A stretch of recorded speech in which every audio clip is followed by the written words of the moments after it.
6:30, it's quiet. I said, it's either the heat or the smoke. What is it? I forget until I look out the window and I was like, what a shade of yellow.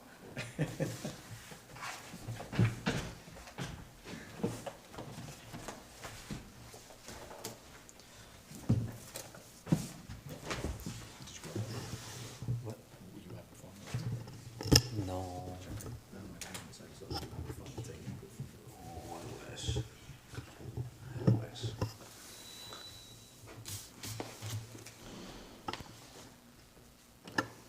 When we got off, I was like, I should look at the time. I was like, so we could go.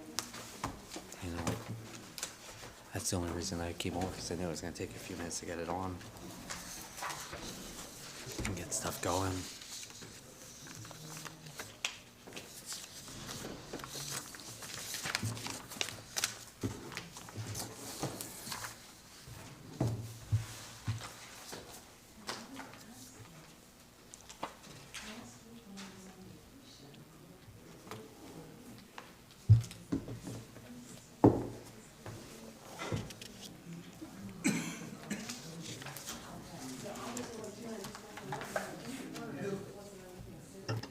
Come on, Sue, let's go.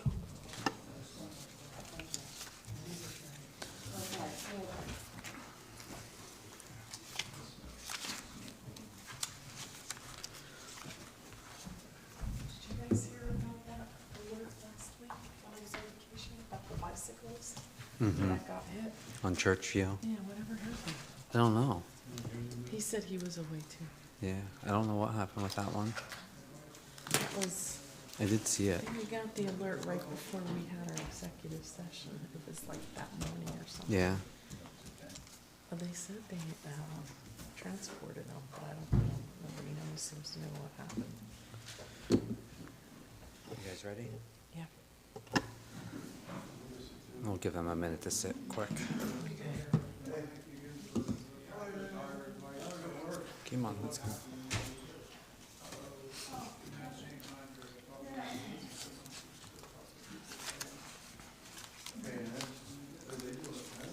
This is a long agenda. You think? It's like 30 Was- things. That's normal, isn't it? Normally, it's not this long, it's 3 pages. All right, we're gonna go. Other than Ready? that, we feel like, All right, we're gonna call the meeting to order.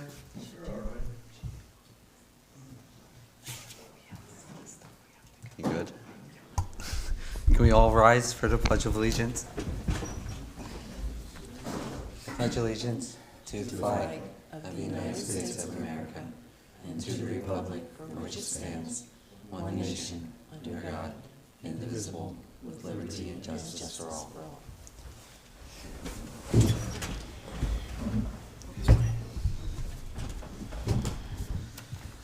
Any public comments on anything listed on the agenda? Seeing none, move on. Announcement of an executive session held July 8th, 2026 for pending litigation. Next is minutes approval for June 18th, 2026.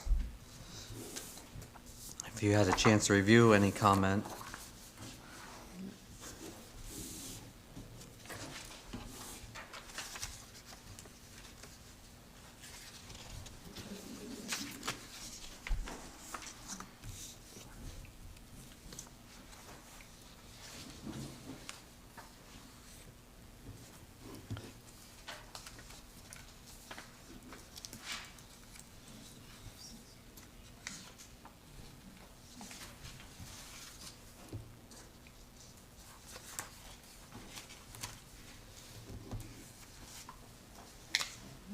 any good? Did you read it? There was a small error, but Yeah, there was a typo somewhere. There was one I saw too, but I can't find it now. that's small. It was minor. Mm-hmm.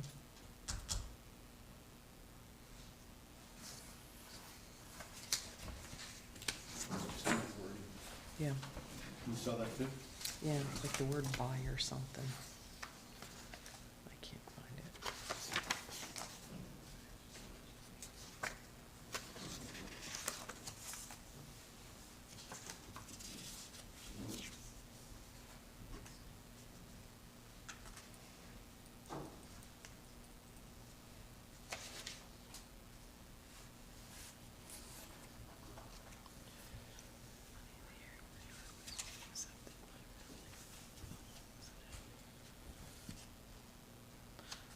I'm okay. I read it last night, so you good?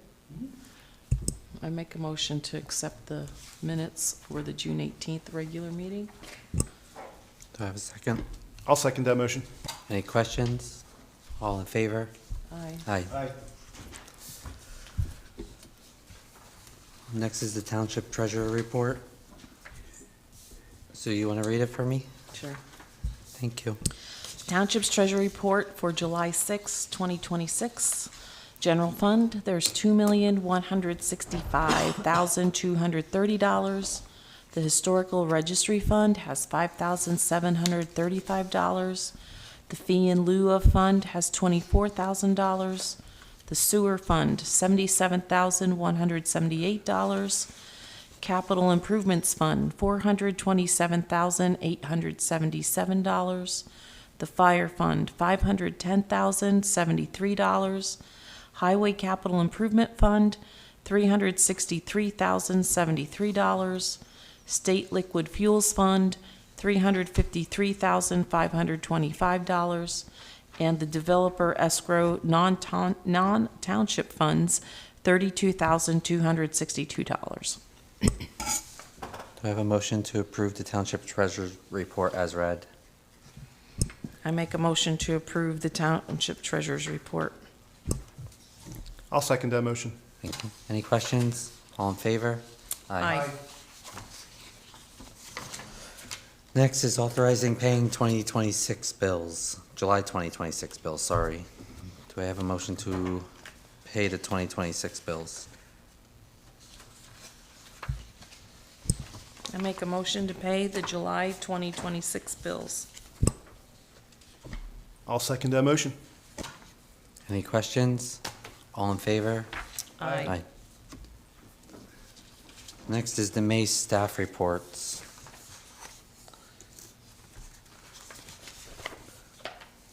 Biz, do you have any comments or anything you want to say about any of the reports?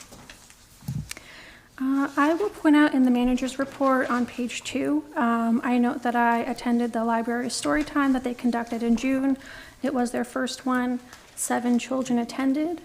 They just held their second earlier this week on Monday. 4 children attended. Coincidentally, in both of them, we only had one Lower Milford Township family that was signing up for them. Everybody else was from Upper Saucon. But Melissa said to get your feedback. She asked for my feedback, and I was like, well, it doesn't really take anything for us to host them here. The space is available. And she said that she would speak with her director about maybe doing something again in the fall. If we can somehow maybe publicize them a little bit more, put it in the, were they posted in the newsletter, or this came out after the newsletter? It was posted. We didn't have a lot of information, but the dates at least were included in the newsletter. Okay, all right.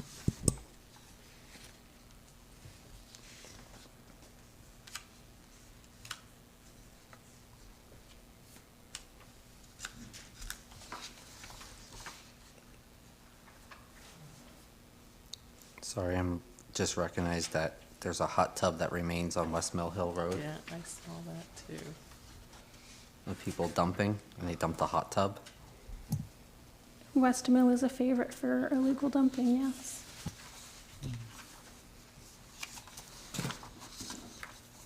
Any questions or comments? Anything on the staff reports? I like how Dan is following through and giving us the road information for the work that they're doing. I don't know if you guys like to have that extra information in there, but I like to see what they're working on. So I thought that was a good addition. I think any extra information on any of the reports is good, especially when the public looks at the reports, they can see more. So yes, I do like that. Is there a way for the public to see these reports besides picking them up on the table? I don't believe right now, no, we just have them on the table. I think file right to know request for them. Do Okay. you want to start putting them on the website? I would. I have no problem with that. Is there an easier way to get them to start putting on? Put another section on there, maybe? There's no easier way, but it's as easy as posting the minutes or anything. You want to see them put underneath like the meeting minutes or something like that? Or our agenda? Yeah, I would think either under the agenda or the meeting minutes. Okay. Can we look into that? All right. That can definitely also be part of the new website design that we're gonna be discussing, company coming in. Just include another tab or whatever, navigation tab for them to be able to click on. Okay. You can look into that. What's your feeling on it, Tim? Good, let's do it.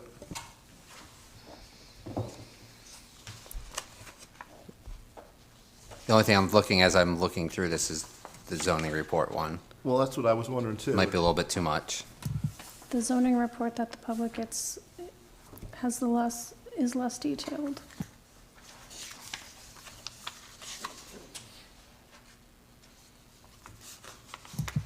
Andrea submits 2 reports, one for the public, one for the board, and to my understanding, that was requested to her from a board member. So we can put the public one on. If anyone wants the other one, they could file a right to know request. You're talking the one at the end. Yeah, Yeah, that's fine. so, Maybe with some totals like we used to. Because that's not included in there now, but it used to be. okay. Do we need a motion on this? I don't think so. Yeah. Just direction for Liz so she can, so she can do so. Do I have a motion to approve the May staff reports? Excuse me. I make a motion to approve the May staff reports. Do I have a second? I'll second it. Any questions? Oh, that's an error. It should be June staff reports on the agenda. All in favor? I make a motion to approve the June staff reports. You think Jason's second, right? I will second that also. All in favor? Aye. Aye. Next is our June EMS reports. McKenzie had 5 calls in Lower Milford. Upper Perk had, thank you, 1. And the fire company report then is there. The fire company, 9 calls in June? If I'm reading that right. Yeah. Over there, does the fire company want anything to say tonight? The only thing I got is,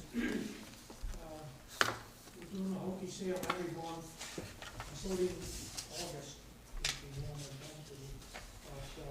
But, August 2nd is the orders are due, pickup is August 11th, and we're planning another sportsman bingo for sometime in the fall. Okay, that's it. Okay.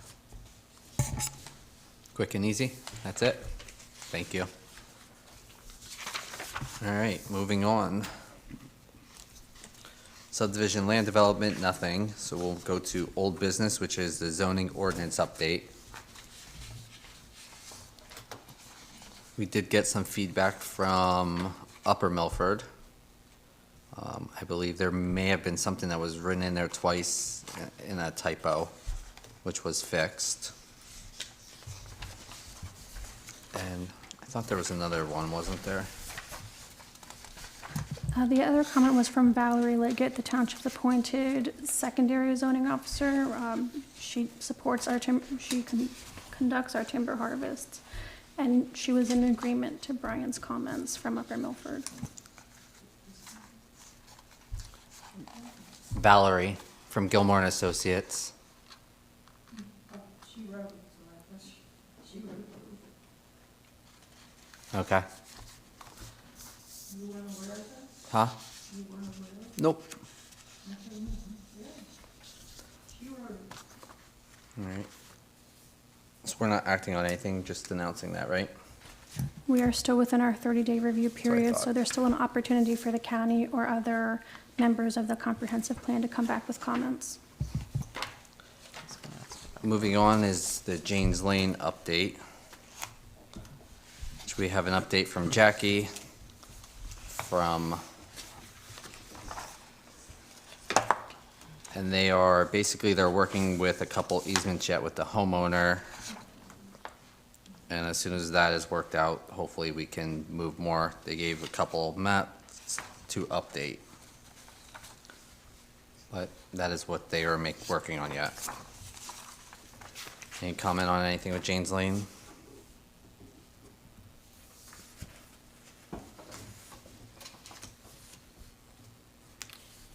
Was there any discussion as to why they're acquiring a new attorney? I believe that's, The reason why it's held up? no, and that's the landowner where they're trying to get the easement to go through, is getting a new attorney. Okay. I don't know. It seems like Nielsen's office is trying to get through and get the stuff done, but I know we had asked at the last meeting for an update that it had been a while. If we can just follow up again for next meeting, next regular meeting, and see where we're going. You good, Jason? Anything? All right, next is the Maplewood Settlement Agreement. So we have a letter from Mike Smith at Cohen Associates that the repairs that were requested were done, and that he was suggesting for the release of the money, which was part of the settlement agreement. So phase one has a $17,500 release. Phase two has a $17,500 release for the paving. So this one, I believe we do need a motion on to approve the release of that, correct, Mark? Yeah, so what happened under the settlement agreement, guys, the payments are required within so many days of the engineer's approval letter. So I worked with Liz when the letter came in. We notified the bank. We worked within the terms of the agreement. But I said, I think it's best whenever, monies from the settlement stipulation and it's an escrow, are released, that you should act on it. So it would be approving the release of the 17.5 and the 17.5 that was, you'd ratify that release that was made on the 29th of June. We have a motion to what Mark just said. Yeah, motion to ratify the payment of, or the release of two escrow amounts in Maplewood under the settlement agreement, each for $17,500, made on June 29th, 2026. Or I should say authorized on June 29th, 2026. That would be your motion. I'll do my best to try to repeat that. I just made it. So Oh. if you're good to say, I'll make that motion. I'll make that motion then, okay. I'll second that motion. Any questions? All in favor? Aye. Aye. Thank you, Mark. You're welcome. Next is the Maplewood curbing repair. Biz, do you want to do this part? I know that the board has been asking, so I'm just updating where I am at, in that I have so far reached out to 13 different companies to try and get a quote for the repairs. And the majority of them have gone nowhere. Some people haven't responded at all. Some people stopped talking to us. Leonard met with a company when Dan was out on vacation, and they're telling me that they're still going to get us a quote. I guess they contract out for their mortar work anyway. And they said that their first guy was too high, so they're trying to work with a second company for a lower price to quote us. And most recently, A Good Masonry LLC said that they're willing to set up a meeting to quote us for the work, but since I reached out asking what day and time works best for them, I have yet to receive a response. That was last week.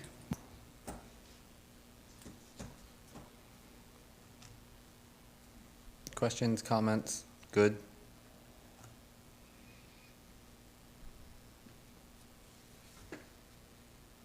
Move on? Good? Yeah. Okay, we'll move on. Thank you for the update. Next, 14 was the Public Works Equipment and Road Priority List, which I believe this is an extension of what we were looking at last week.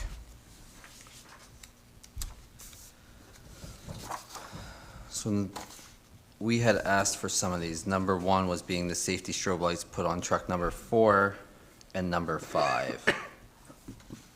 which we have quotes in here for. Somewhere?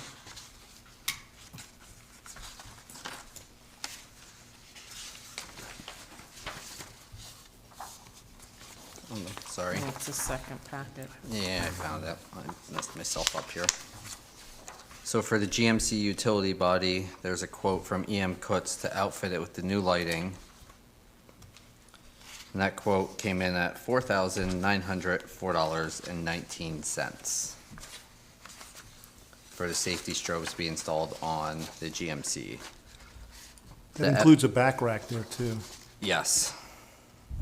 So that was the light brackets. I did see the back rack, which I'm guessing is where they're gonna put the lights.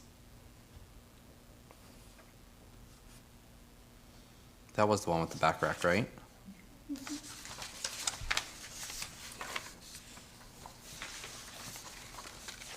Yes, sorry, there I see it. And then the 2022 F550 came in with the lights, the mud flaps getting replaced also on that. And that quote came in at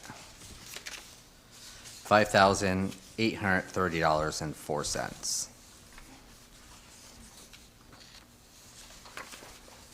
So this was one of the things that was on their list that we talked about doing. Jason, do you have any comments?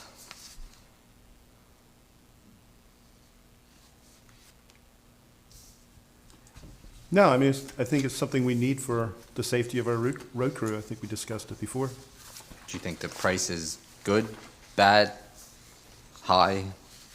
Everything seems high to me these days. I guess the reason I was asking you is I know I guess you get your stuff outfitted already with lights on it, but I don't outfit anything like this, no. I know, but that just seems, Seems too high? yeah. Do we have another option that we could go to? I mean, Kutz is $5,000 to put strobe lights on a truck that's, I hate to say it, 5 years old. well, that's the one issue I had, that it was an old, not a new truck. I mean, I want to get the lights on, but And that's where my head keeps going, is putting $5,000 into lighting onto a truck that is, one's a 2022 and the other one's 2021. Yeah, but we're in no position to be buying new vehicles. So you gotta.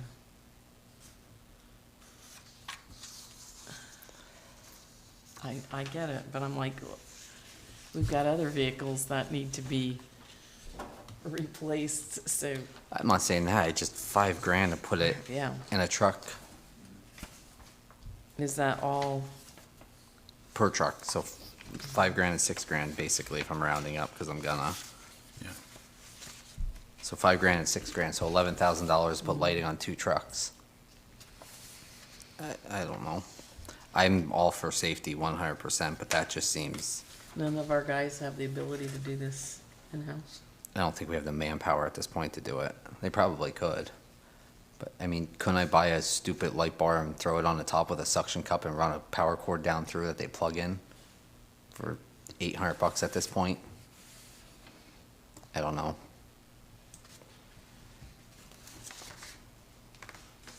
I'm all for workarounds. I mean, the labor on the 550 is 2,600, it's half of it. That's, yeah. And part of that's, according to this, they have to remove the fenders to install the mud flaps, which I thinking that's probably a good bit of time there.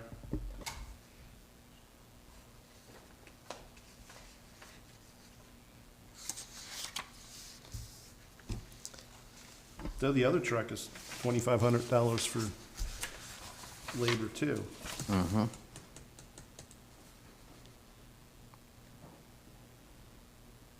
Do you have any other sources for this equipment that we want to try? Our shop does all this stuff in-house, so I don't know outsourced company who would do it. There used to be a guy over in Emmaus, or Salisbury, that would do it. I don't know if he's still around.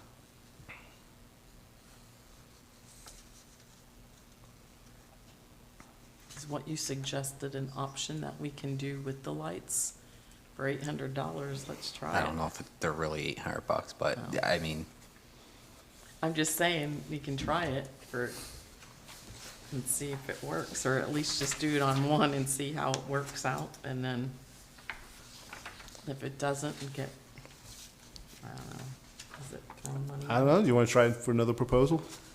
I was told you shouldn't rush into things. So, I think we should go for another proposal. there you go. Proposal or talk to I Dan. want to see the safety equipment on it, but I guess we can wait if you're thinking it's too high. If we can see it, there's gotta be someone else that does the lighting. Mm-hmm. All right, so What about just general mechanics? Do we have, general mechanic might do it. I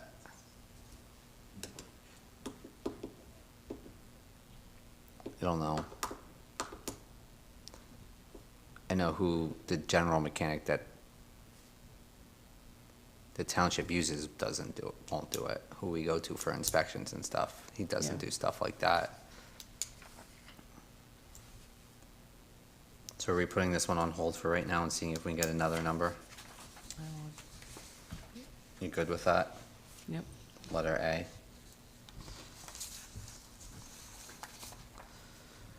Next was getting the 2022 case backhoe repairs done. So we asked to get that fixed.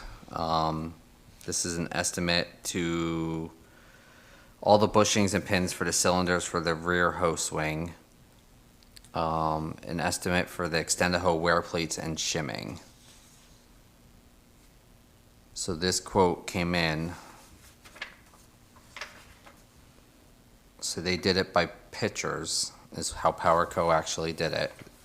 So it could change, but this quote came in at $6,600 to replace the bushings, the pins, the plates, the shimming.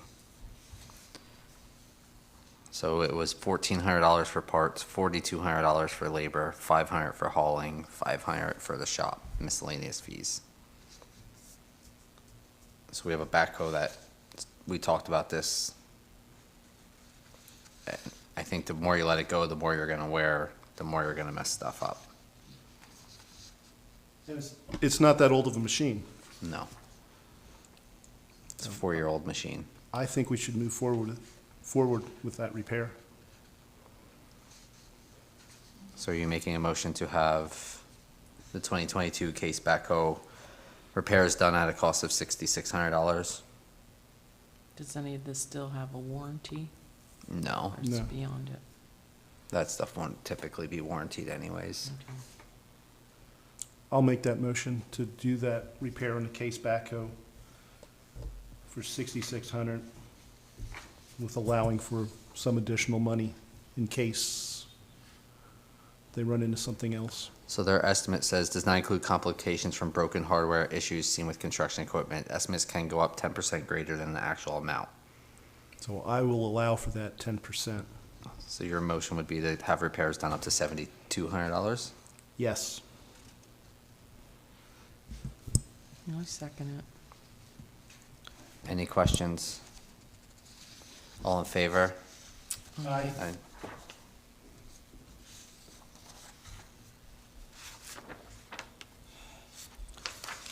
All right, next is the 2007 International Truck dump body repairs. This was one we asked about. The body was starting to rot on it. I believe the frame was starting to get some spots on it, and we asked about maybe getting it fixed. I don't think the body was starting to rot. It just has a lot of rust on it. It's preventing it from starting to rot. Correct, sorry, I apologize. No need to apologize, just clarifying. So this is a quote from Blasco to blast and epoxy prime and, you want to help me? Siloxane, Paint, just say paint. Epoxy prime and paint the frame in black is $4,800. The dump body would be $4,600 to blast, prime, and paint in black. we did it silver, it'd be an additional 500. If we do both together, you're talking $9,000.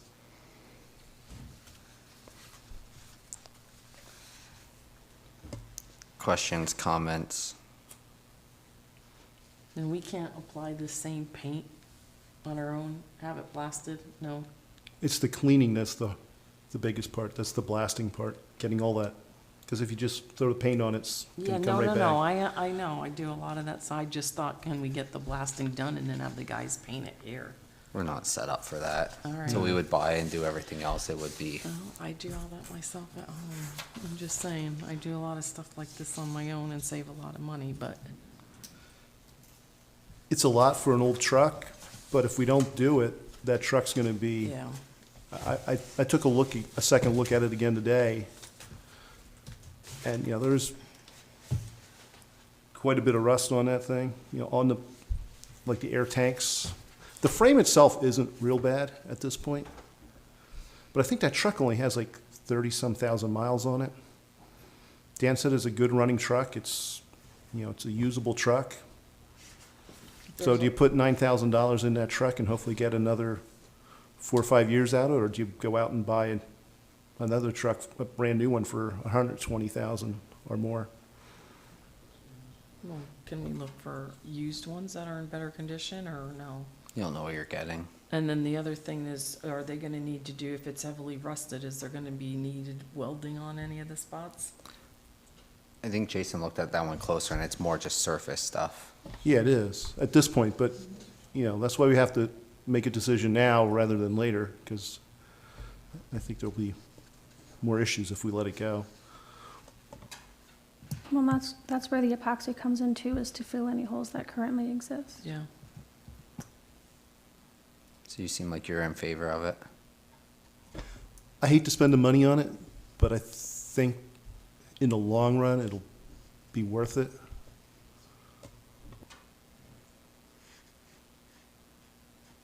So we're gonna go with both the body and the frame?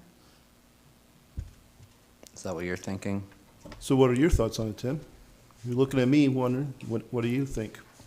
And if we do both, they give you I'd the like to take the discount. nice body off of the 2014 and put it on the 2007 and put the crappy body on the 2014 and sell it. How much will that cost to I do don't that? know. And then you still have the rust underneath, like the air tanks are No, really good, and the steps. I think if you're gonna do it, you're halfway there, and I don't wanna spend the rest. But at that point, if you're pulling the body off to get it clean, you might as well just have everything on the undercarriage done and coat it. If Dan says it's a good running truck, It's I don't It doesn't ever- have all the emission stuff on that. It's a 2007, so you don't have that issue with the engine that the other one does. I'm not opposed to it. I think you said it perfectly, spend $9,000 at this point, and maybe if it even gets us 5 more years out of that truck, it's still better than a $300,000 truck right now. Correct. $200,000. Correct. And in my time here, I've never heard of problems really with that truck. No, and it's not high mileage at all, really. So would you like to make a motion, Jason? I'll make a motion to have Blasco do the dump body and the frame.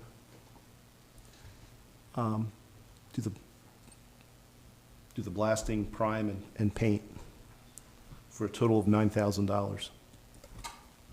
Keeping it black? Yeah, I'm too cheap to have silver. I'll go with black. Black works for me. Is there a second? I second it. Any question?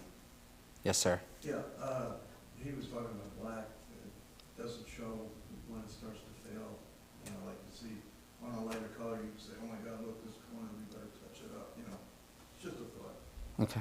At Thank- this point, it's a 20-year-old truck, so, I mean, I think this is gonna be the last last time we're doing this to it. I Yes.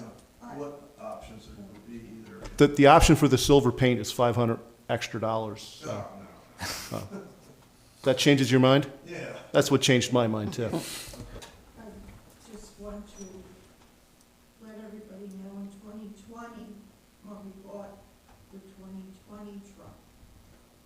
the '07 was kept until the wheels fell off. We didn't really intend to, because we didn't really need 4 dump trucks. So I just thought I'd mention that. The '07 was not intended to be kept, and At this point, the '07 runs better than our 2014. If we would get rid of a truck, it would be, 13 grand on it back in like. I get your point too, but the 7 is better than that red dump truck. yes, Ed? Just a suggestion, you ever consider doing like a vinyl lining or something, get it sprayed on, get it prepped, and spray it on, and, I mean, that stuff holds up pretty good. It might be a lot cheaper to do that than to blast it and I think Photographs all. getting it blasted, I think at this point, we gotta get it blasted no matter what. The amount of rust that's on there, you would never wanna paint, whether it's the coating, I mean, I think they prep it before they do. I think it has to go down to bare metal though, at this point. It's that far. And I think that's where most of the cost is actually, it's not the paint. Most of the cost is in the blasting, the disassembly, reassembly, and the blasting. just a suggestion. Thank you. We actually did the bottom of all our dump trucks. The bottom 1.5 feet where everything falls over, we actually have in the rhino lining, and it has held up good. But we took them down to bare metal before we did it. All right, all in favor? Aye. Aye. Aye. Next comes to our problem child, 2014 International truck, which is over at Ascendance. So we talked about taking it over there to get estimates done, get stuff done. An estimate did come in to us. I believe it was $7,000, $8,000, $9,000, something in that part. It was sent over to me. I was here obviously last year when we put, I believe it was 13 or 14,000 into the truck. And a lot of it raised a red flag to me right away because it was pretty much everything that we repaired last year on the truck. Biz took lead on it. So the quote came in at $7,600 to fix it. Biz called and put the invoice and the estimate side by side and basically fought with them. Went back and said pretty much, this is all the repairs we just had done. And I think this went on for probably 3 weeks. And after all that, they finally found another module that was bad or a module that was bad that they wanted to charge us for, that they ended up replacing. And I believe they found some bad wiring on it also, correct? So the DSI module was the main issue, which is what we just had replaced in December. And when I questioned why it needed to be repaired so soon, they decided it was under warranty, so that was removed. And in their tests, after doing the warranty work to the vehicle, they found the wiring and the cause of an air tank leak, which we had been aware of the leak issue and had been unable to locate it prior. So I think our total bill came to just over $1,000. $1,066.80. So that's done there, fixed. 1,000, that was, Would the you say work what? wasn't done though. No, we have to approve it. Right. So the 1,066.80 is out of warranty in our cost. Correct. Where are we at budget-wise with all this stuff? Buried. So where are we gonna get the monies to, Move from other areas where we didn't spend. I think we're actually still good yet, actually, with equipment repairs, right? We're close. I don't have my budget with me. Is it in what they sent, gave us? I don't have it with me.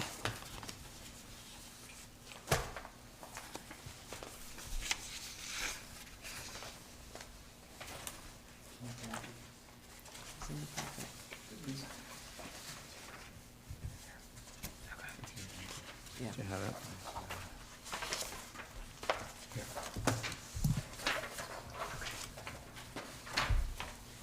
Yet, unfortunately, the page numbers don't necessarily apply because of how they're stapled together, but page 6 of 7, for repair and tools of equipment and maintenance for service, which means that we are not doing the work, we are at 5.54% of the budget.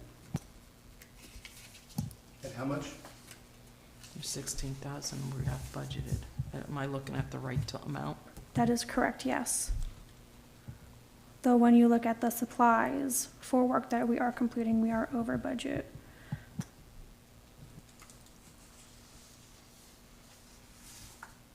Yeah, so we're over budget by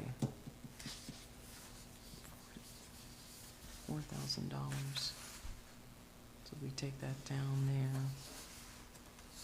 We have roughly $11,000 to play with if we're pulling it out of the tools and equipment services. So if we go with all three of these things, we've approved whatever, we're way over budget then. Mm-hmm. So why were we so high on repair and maintenance this year of supplies? Off the top of my head, I can't tell you that. I'll have to go back and look. It seems odd that the service amount is that low and the supply amount is that high.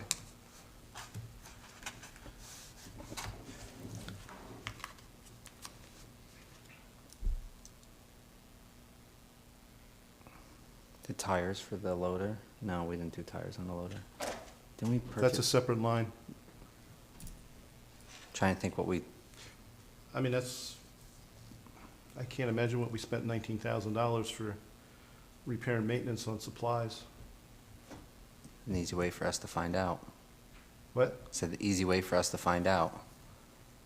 Have to call Wendy tomorrow. Correct. Have her pull it. So the it's repairs and maintenance of tools and equipment. So the difference is supplies. It's work that we're doing to the vehicles. Services, what we're going outwards for. So it's not Oh. necessarily just supplies, it's work that our guys are doing Okay. on the vehicles. I get it then. I thought you were breaking it down, that Oh, the no. labor on the vehicles and the parts on the vehicle, but I get it. Okay, that makes sense. Do we have to go back and retract some of these, because we don't have the funds? Pull it from somewhere else where we didn't spend. Okay, where can we pull it from? We still have money left over from capital purchases after, We have $12,000 in that repair and maintenance there yet. Yeah, but we're already, if we do all of these, we're at 15, 15. 6, 16, we're at almost 17,000. I'm just saying, I don't want to be, We're not gonna because we spend every, still have stuff on the snow plow and stuff that we have to be doing too. Does that come out of here? so are you talking about getting the request for updating snowplows that we talked about? Yeah, does that come out of here? So when we talked about snowplows and what, the mower, so the 4 items that are on the agenda tonight are items that were picked from the list for action this year, which is why we got, not necessarily action, but to get quotes for them to act on them this year. The other 2 items, the snowplows and the mower, were quotes that we wanted for consideration of next year's budget. No, I thought that was for this year, to get it ready for the winter season for this year, for the snow plows. I thought we were To gonna get look new at, ones or, well, because there's, some of them have stress fractures in them. I think that was looking at for next year. Okay. I'd have to go back and look and see what we, I mean, that's fine, I want to make sure that we're not approving all We this can- stuff and not, We can go back on that dump body repair and just let it go. And get rid of that truck eventually. no, I Not think, spend the $9,000. I'm okay with that, if that's what we need to do. I'm fine from pulling it from somewhere else. I mean, if we have the funds to pull it, okay, but I mean, how much do we have to pull, and then are we, We had 35 left from purchasing, right? Do you know, remember? I thought it was 50. 50? where would that be in here?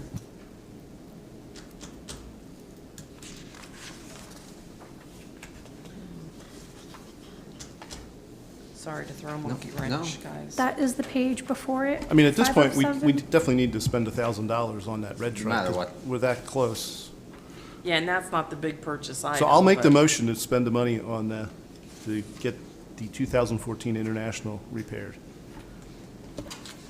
Most of that diagnostic charges and everything else, so. I just No want us matter to what be you- mindful of, you know, what the money's, because we're not really going back and we're just approving this stuff, and I want to be mindful of what we have I know originally budget-wise. when we talked about the strobe lighting stuff, that would come out of, we talked about taking that from other spots.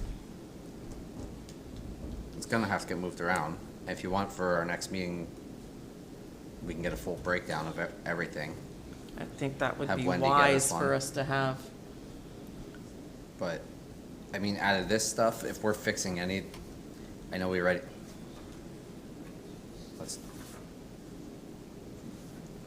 I think you have to fix, the bottom two have to get done. Could you put off the backhoe for a little bit? You could. Yeah, Even though but that thing's in, yeah, why risk? I I'm just think- saying, is if we have money to pull from someplace, okay. I just want us to be mindful of the amount of money, cash that's going out. And just be careful that we're not approving all this stuff and then all of a sudden we're scrambling, where are we gonna get the funds for? I got it. So, So suggestion, definitely something that needs to be checked with Wendy first, is we also have the 30,000 for major equipment on state liquid fuels.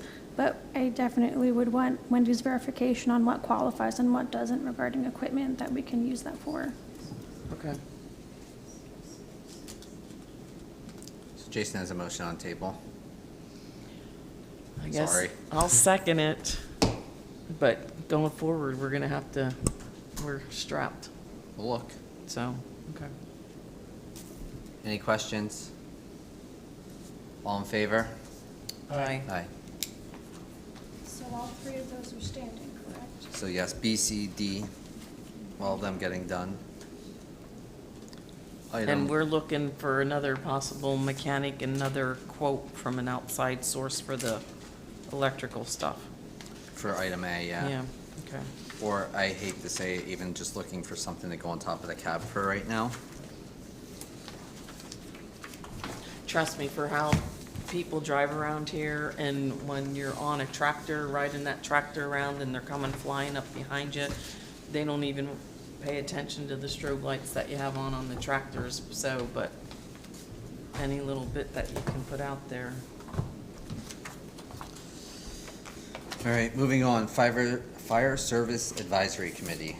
Is this on there because we don't have anybody that have applied?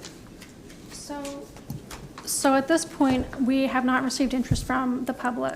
And my reason for bringing this up, Rich and I emailed back and forth a little bit that even if we don't have that resident, if the vacancy still exists for the resident, we would like to get the meeting started. And when we enacted the committee, we did not name a member of the Board of Supervisors yet that would be sitting on it. So that is my bringing it to the board's attention again, if you would like to name a supervisor member, so we can start hosting these meetings. And we'll continue to advertise the vacancy for residents. Okay. Do any of you guys Anybody want to have- volunteer? Any of you have experience with this? Tim lives really close to or the firehouse. background? Yes, no? Anyone want to volunteer? They all look at me. Mark? I don't vote. So what's the commitment for this? Oh, we didn't set one. We didn't, it's kind of just an as-needed thing. I'll do it. I mean, I don't mind, but I don't have much of a background with some of this stuff, so I don't know how, as far as advisory goes, I'd be, but I think don't, Tim has the best background with the fire department. I mean, Why? Because they're in my backyard? yeah. you're always putting fires out at work, right? If someone wants to make a motion, that's fine. I'll make that motion before he changes his mind to appoint Tim to the fire service. Maybe he needs to check with Angie first. No. My phone's probably gonna beep in a minute.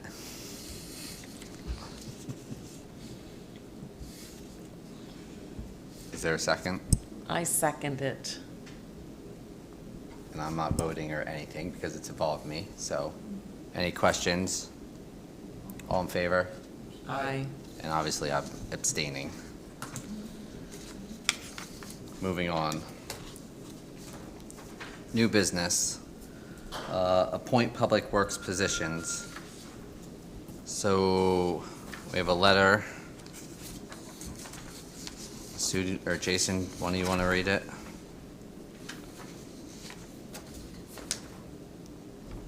To the board, with the opening of an equipment operator position, I would like to highly recommend laborer Joshua Roth for the promotion to the equipment operator position.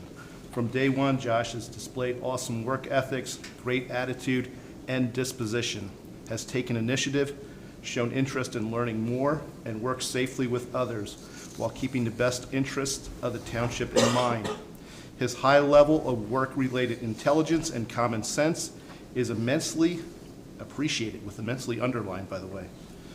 He has not been annoyed or even remotely bothered by inconveniences or new tasks. Never a gripe or complaint out of him, always looking for and finding something to do or to improve. He has shown me that he can safely, efficiently, and productively operate most of our current equipment and has shown intent to learn the rest proficiently. He is excited about plowing snow! Exclamation point. Josh is a pleasure to work with, and I hope you will consider him an excellent candidate to fill our open equipment operator position. Thank you, Dan Wisser, Public Works Foreman. And then attached to that is the job vacancy bid form with him.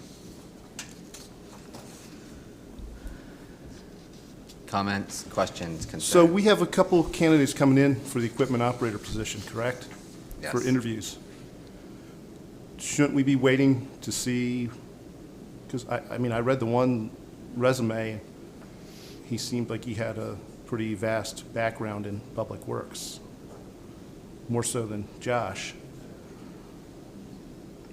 Are we looking for the best candidate, or are we just promoting from within? I thought we were bound by the union contract that we have to promote from within, correct? I think that's a question for Mark. I don't know your contract. I haven't reviewed your contract. I was never involved in this. I can if you want me to. I can't do anything about the air conditioning. I'll turn it off if you want. I asked, are we bound by the union contract to hire or to promote from within first? You have to Even, let them bid on it. You have to put a notice out there. That was done, Ellen. We did that. They have. But- Then it's him, if he's qualified. I thought it's, Automatically goes. I thought the way it reads, it's really tough to figure out, but I think it says the best interests of the township come first. If there's a more qualified person, we should be using the more qualified person. It's only if they're equal candidates that the seniority comes into play. That's my reading of that contract. I'm not a lawyer, though. And Jason, in fairness, I was never asked to be involved on any of the Teamster or the. Oh, I understand that, yeah. So I'm happy, if you want me to, if you want to pause until the next, I'm happy to look at it and come back and give you my recommendation, or you guys could read it again. I'm happy to do that. Do you want to hold off till the next meeting?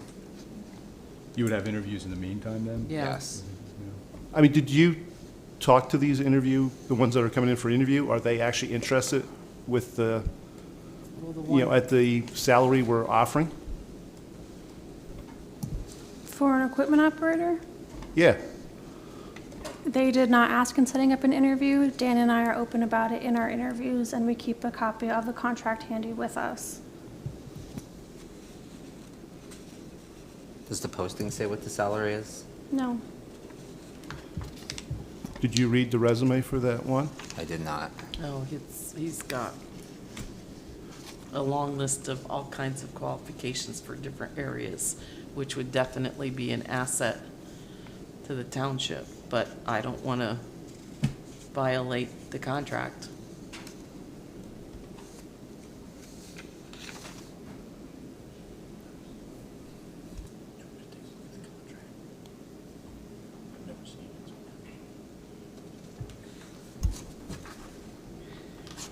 So most likely we'll meet in 2 weeks again.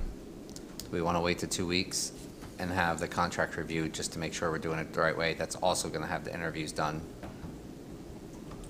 I would be comfortable promoting Josh at this point with, Okay. but I also was told that we need to take our time and make sure that all our candidates are we really look at, what the candidates are out there. But I also looked at those candidates and think that they won't take that job at what we're offering. So I mean, my comment. this comes into play for the next position. That's why I'm bringing it up. I feel that, we're not in any rush. Take our time, have the interviews, have the discussion.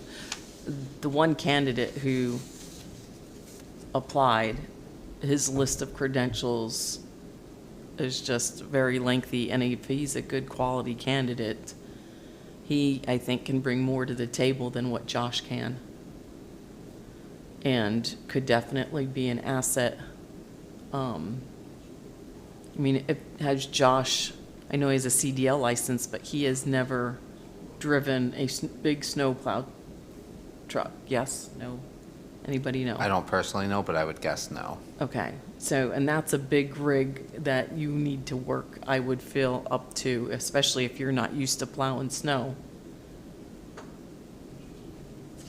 Rather than just jumping right in. If the other guy has the expertise, and he's got also masonry experience, and there's a whole list of other experience that he can bring in.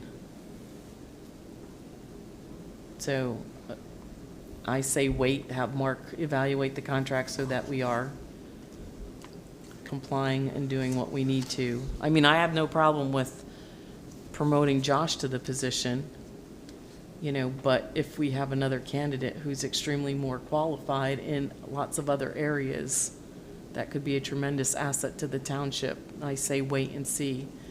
And our decision could be easily made for us if they's like, sorry, there's no way I'm taking that job for that salary. So the board is not open to considering 2 equipment operators. I'm 50-50 on it. Yeah, me too. I don't want to spend extra money if I can have a laborer. But I also like the idea of also actually having everyone with a CDL. It is nice having everybody with a CDL, but we also have 2 trucks that are non-CDL, correct? Correct. Yeah. And they use One those. plow truck. They use one of those as a plow truck during the snow. They have, yes, but we also have the opportunity for 4 large plow trucks. But we were just talking about money in the budget and the difference between that labor and that equipment operators, I think about $11,000 a year. Which has already been budgeted for. We are budgeted for full equipment operators and then some because For Mr. 4. Widmer, we have budgeted this year for our foreman and 3.5 equipment operators because Mr. Widmer originally was not planning on retiring until June, the end of June, and he ended up retiring at the end of January. So why back in spring did we advertise for labor then and not an equipment operator? I have no idea why it worked out that way, but it did, and we had a laborer that applied with a CDL, and it was great. If we knew how great he was, we would have offered him equipment operator from the start, and we would have asked the board at the time for multiple equipment operators. Just because we advertised for it doesn't mean we have to hire for it.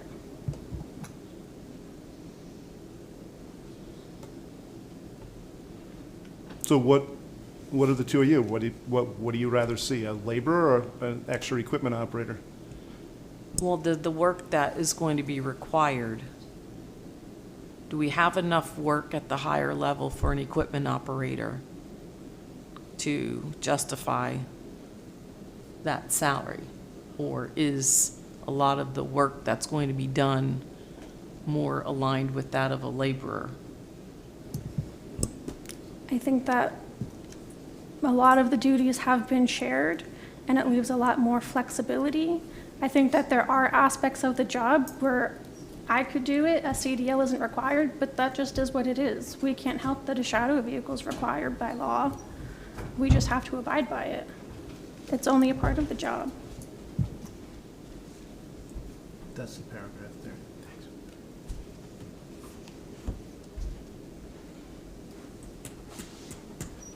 I'm split. I'm 100% split. $11,000 is a lot of money to save. The flip side, I'll say, if we get a bad winter and the 550 goes down, I lose a guy that can't drive one of the other trucks. So if you had two good equipment operators, just because CDL is in their thing, that's what tears me.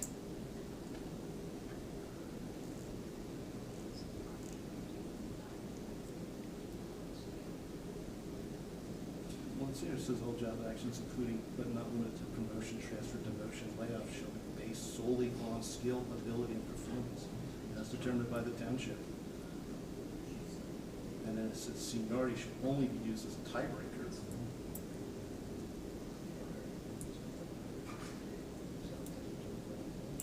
I feel like that reads, if there's Correct. multiple internal people Yep. applying for it.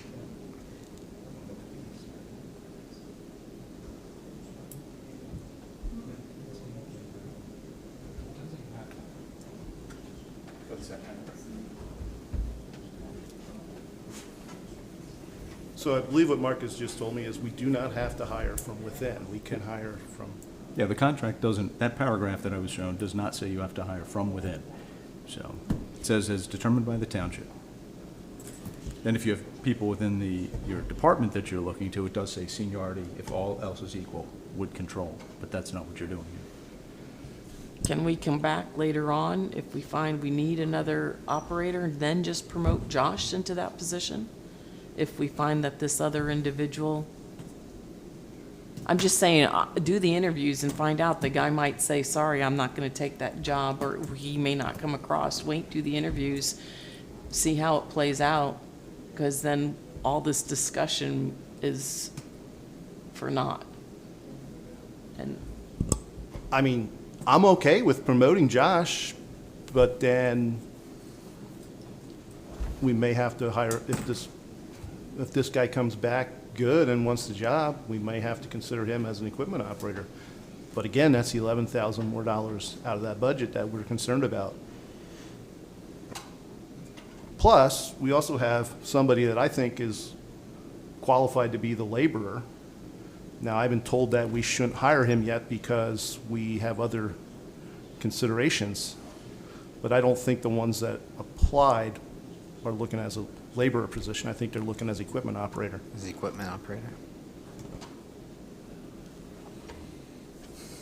I feel we should staff our public works. I mean, we're in the middle of summer. There's a lot of work to be done out there. I think we really need to get, I hate to keep pushing it backwards.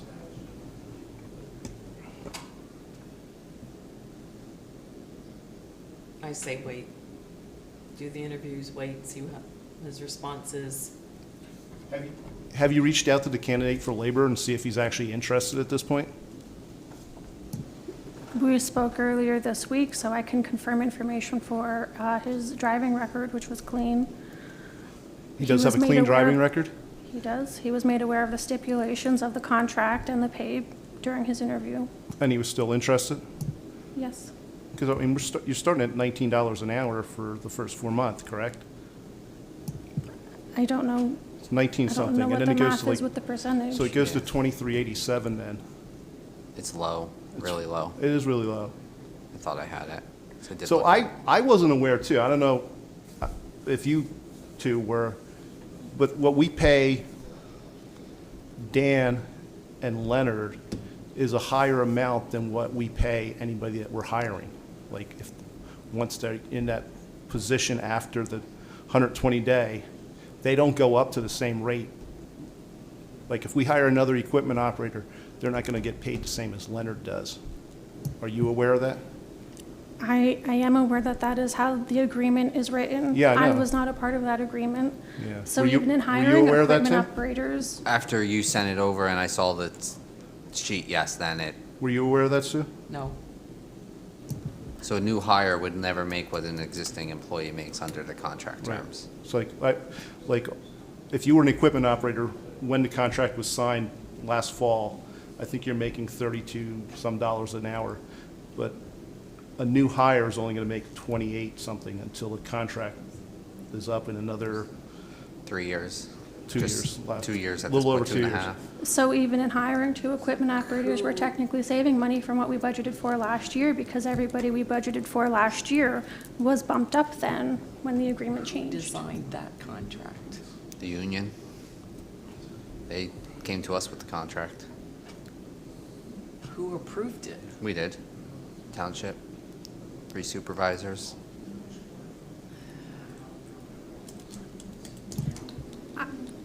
I really can't say for sure, but I had to do some digging on older contracts. I think it was something related to Mr. Widmer's retirement, and it's been structured with that difference for a very long time.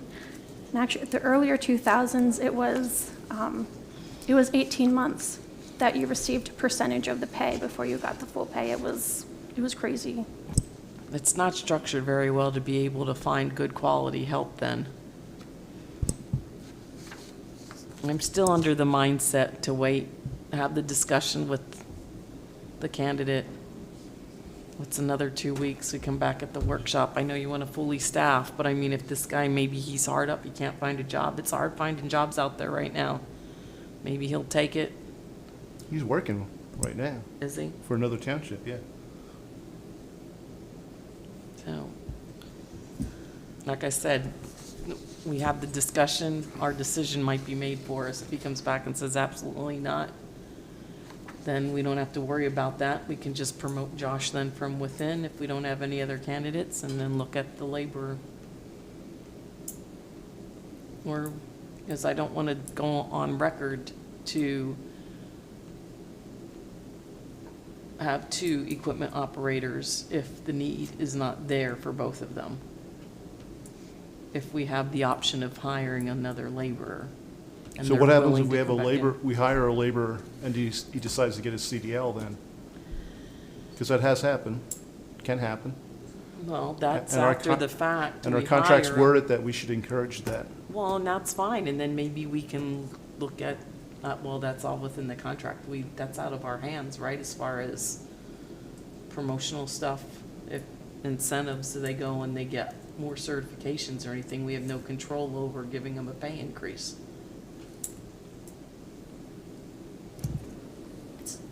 Is It that would be all? up to the board, it's up to the board's discretion for the promotion, just as it is now for Josh. I'm ready to make a motion to make Josh equipment operator, but if you don't have to second it. I mean, I'll make that motion that we should make Josh an equipment operator, but he's still under his 120-day probation. Probation. Yes, so, Would that restart his probationary period then, because he's moving into a new role? so believe the so. agreement is written that there is a 30-day trial period. We could bump him back to So he later. would remain within, from my understanding of it, he would remain where he is in his probationary period on the day count, but then it's a 30 days where if we decided we didn't like him in that role, he would go back to the laborer role. And then And we have 2 remain where he laborers, and then is. we're stuck. Well, we didn't hire another laborer yet, so. I'm just saying, let's wait and see how, I'm all for waiting. I'm all for moving I forward. know. Is there a motion out there? Yeah, I'll make that motion to promote Josh Roth to equipment operator. I refrain from, I decline it, I say wait. I'm not saying that I'm not for it, but I think we need, I'm gonna wait.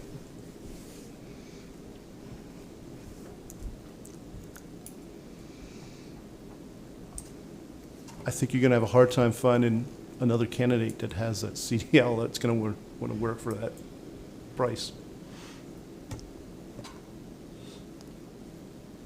I'll second Jason's motion of putting Josh Roth into an equipment operator. I think he's proved himself from what I hear. So Right. then the next question is, are we gonna add another laborer or equipment operator? Let's get through this part. Okay. So there's a second. Is there any questions? How many guys are out? I can't hear you. I'm sorry. How many employees are out in the shop? There is currently 3 employees in the shop. There's the working foreman, there's an equipment operator, and there's a laborer in Public Works currently. So compared to past, we are down 1 employee. When does the contract expire? 27? 28. 3 years. Yeah, it was just, this is the first year of the new contract. Oh, you renegotiated one. You did. You signed off on it, Ellen. You should know. That was a couple of years. No, No, it we was just back did in that. It fall. was December. It was in Got your signature December. on it. Did you use the auto pen for that, or? I didn't think so. Anyway, there's a caveat in there that when a new contract comes up, anyone who is a laborer who is qualified automatically moves up to equipment operator. None of those people were here when that contract was signed. It also, the current one, But it's still effective on whoever's here now. That's the It- paragraph I just had Mark look at, and he said, no, that's not how it's so no, worded. no. So she's talking about the pay structure that you guys were talking about. That's where that's written, and it does not actually say in there if qualified. It says they will move up, which is not right. They should be qualified to move up to an equipment operator. They should not automatically get it. So it's in the pay structure.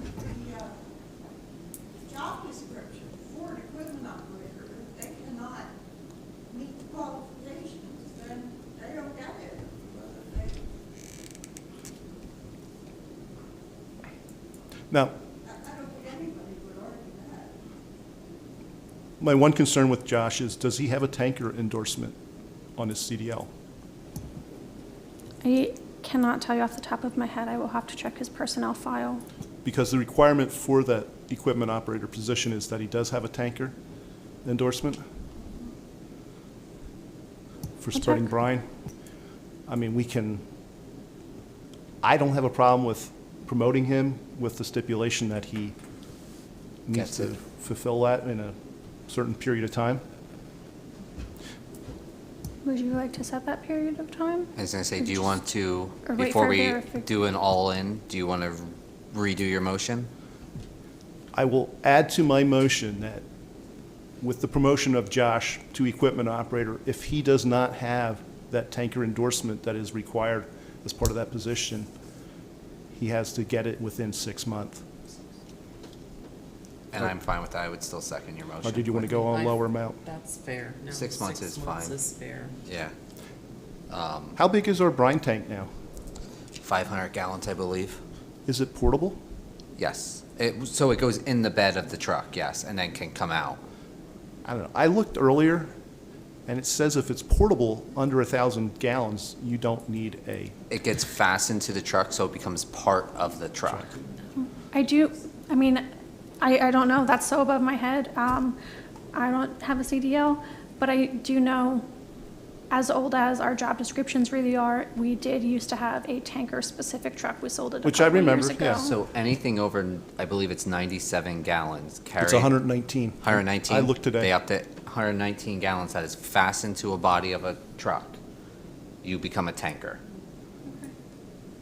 You have to have tanker endorsement. So if you put two, I would That would imagine add up. if he was qualified enough to get the Class A CDL, he can manage to get his tanker endorsement within 6 months. all right. All in favor? Aye. Aye. All not in favor? I'm not saying I'm not in favor, I'm saying I want to wait. So you're not in I'm favor? not in favor right now, so no. Ask me back in 2 weeks, okay. All right. Equipment operator, done. Next, laborer. One more thing on Josh, when does that go into effect? If you aren't going to stipulate something, I would say tomorrow, next day when he punches in, if you would like to put a stipulation on it, let me know, and then it will go Do into we want to effect. do the pay period just to When make does it? when does the pay period end? This period just began, so it would end Friday next week. I think next Friday's week-wise is the 24th. I think it actually ends the Saturday or the Sunday. I would say starting on the next pay period. So why don't we just take 2 weeks and find out the other guy? Because I don't think those other guys are gonna take the job. Well, we'll see. So I'm moving ahead. All right. Next is laborer. So I think you guys know how I feel. I think we have a qualified laborer candidate, and I think we should hire him.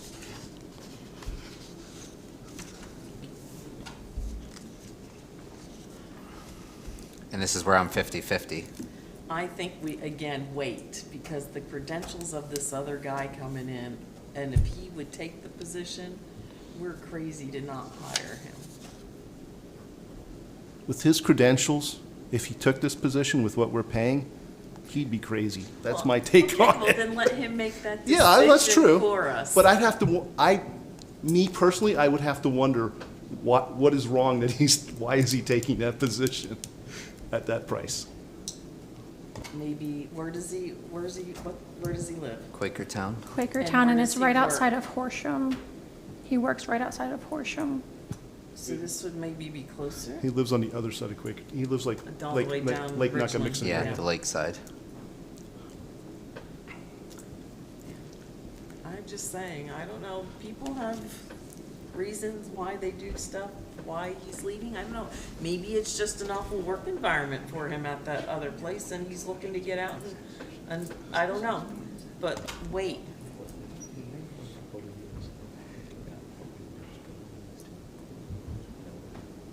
We've had the position advertised for a whole month. okay, Jason. That's not like a quick period of time. You have your feelings, I have my feelings. I'm just stating it for the record. You know, I was told that we were rushing this, but we have advertised for a month. We've interviewed several people, correct? We've interviewed several people. Rushing is in, we would like the opportunity to interview all of the applicants that we've received. And we have 2 more interviews that are currently tentatively, I guess, scheduled for next week. I think we'll see what, I say we wait, let's see what the other 2 come in, and let's hope if they don't work out that the other person would still be interested as a laborer to come in. I think we need, flip side, I think we need our department staffed. We spent, So we wait another 2 weeks, and if he has to give 2 weeks' notice, then we're a month away we're from, in September. yep, then we're up to September. Or if you wait for interviews this coming week, you can call an executive session for personnel and make the offer ahead of time. And ratify at the next meeting.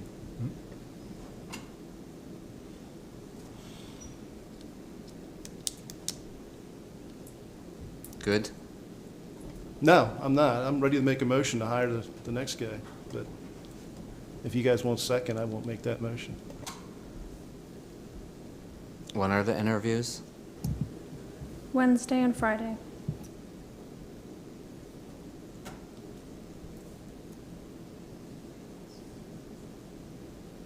Did you look at the resume? Take a look at the resume for the ones that are coming in. From what I've heard, I don't think they're gonna come here. Okay, so then our decision's made, easy peasy, other than, okay, we pushed it out an extra 2 weeks, because we just ratify it then at the workshop. Which I know you didn't want to do a workshop, but now I guess we are.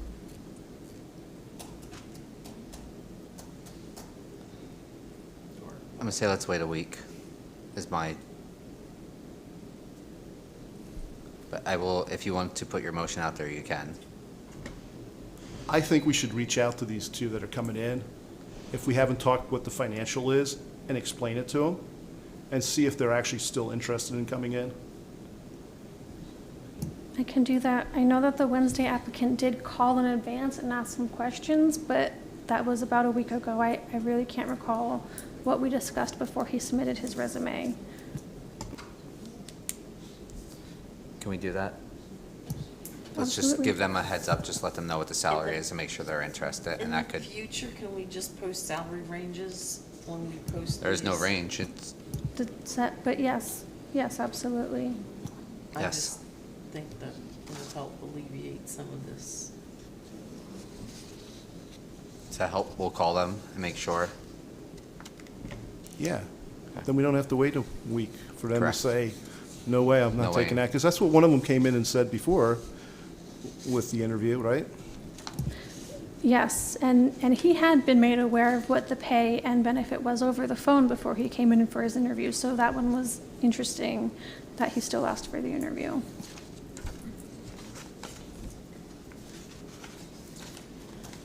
All right, we good to move on? Yep, I'm, I would love to make the motion to go on, but I guess we'll move on. All right, moving on. Next, 2026 Culvert and Bridge Inspection Report, which was done by Cohen. Guess you have this here for me. So the Are we all- booklets, you each have one between you. Those booklets were prepared by Cowan, so that is the full file that you had received electronically before. Because of the size of it, I did not include them in your packets. I thought we could kind of share. If you would like printed versions for at home, let me know, and I'm happy to make them.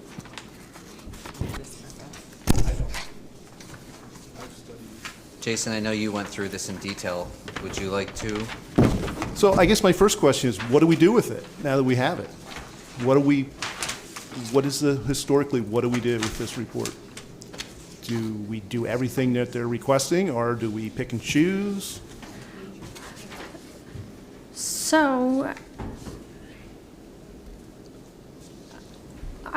I will share with you part of Dan's response when I shared this with him. We have not gone over it fully together yet. He mentions at a brief glance, I noticed a few things that were noted in previous years' inspections that were never repaired. In my time here, I never really saw much action around these structures besides weed whacking. Moving forward, he would like to pay more attention to them and get a plan together to make necessary repairs. So we are planning for the future, I guess, on some of the smaller, and some of the smaller things should be easy enough for our crew to take care of. But do pay attention to the last one that is noted, that is the Eagle Road and Schultz Bridge, which we are being told that we need to start considering for the budget for complete repair and replacement. In our time, as in Dan's and my time here, we haven't seen a replacement like this, so that's new for us, but figure it out. That one, they're also asking for guardrails, I believe, because right now it's just some old split rail fence that's collapsing and Yes. some weeds. It's been like that for 20-plus years. In my mind, I don't think we need the guardrails there, especially if we need to replace it within, So, I don't know, the next 5 to 10 years. yeah, we will have to, since this is new for us, like a project like this, we'll have to review and see if there's any requirements or things like that on how they're supposed to be structured versus what Cowan's recommended. That's absolutely research that Dana and I will have to conduct. I mean, they're saying 5 to 10 years on it, so Really, that long out? that's what it says on this handy little chart here. I do, because it does also mention that it's going to take years to get, from Cowan, that it will take years to get the plan in place. That was the part I remembered. I mean, it's And just a this is- concrete pipe is all it is. do we get any state funding when this comes out of the liquid fuels? Can apply for grants, see what's out there. Yeah, like I said, this is new, so we're gonna have to take this information and figure out what we can do moving forward. I can reach out to some of our neighbors and see what they're doing, contracting out what work they're doing themselves. I mean, if you look at the Crousdale Road, he has a picture of a guardrail there that has a small dent in it from probably a tree landing on top of it, and he calls for replacement of that. In my mind, I don't think that needs to be replaced. I don't think it's a safety issue. It's maybe cosmetic, small safety issue. I would agree. I think we have better places to spend our money than fixing a small dent in a guardrail. This needs to be added then to our priority list of things that we're looking to budget for. Don't you worry, I have a folder. I mean, it appears like we spent a lot of money on this report, though. And I guess my concern is that we're spending the money on the report. Are we doing anything with it? I think the report's 2,500 if I remember right, I'm guessing.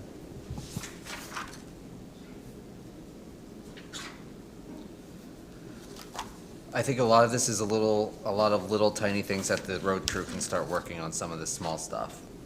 There are a lot of small things that they could do, yes. So we can knock out a decent amount of this.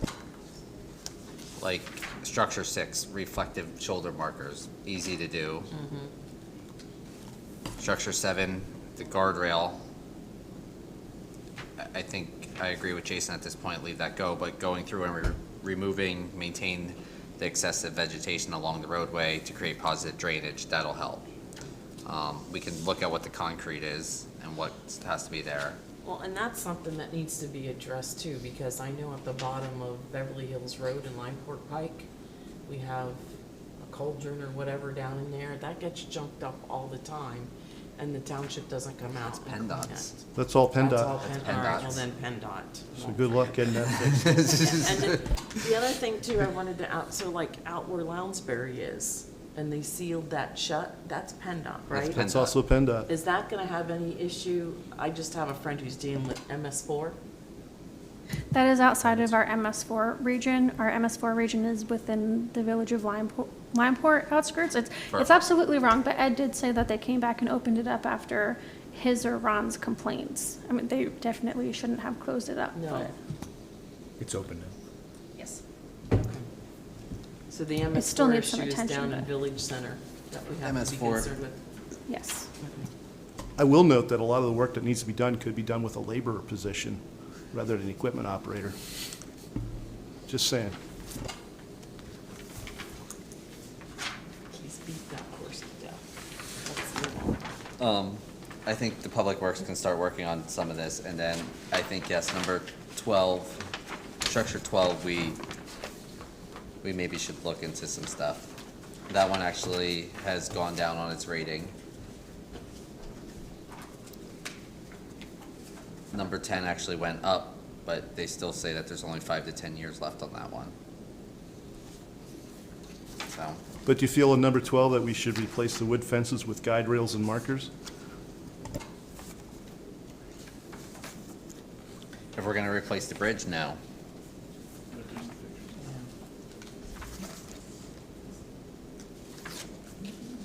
I mean, it's a 25-mile-an-hour road, and it's right by the intersection, so you shouldn't be going that fast over that.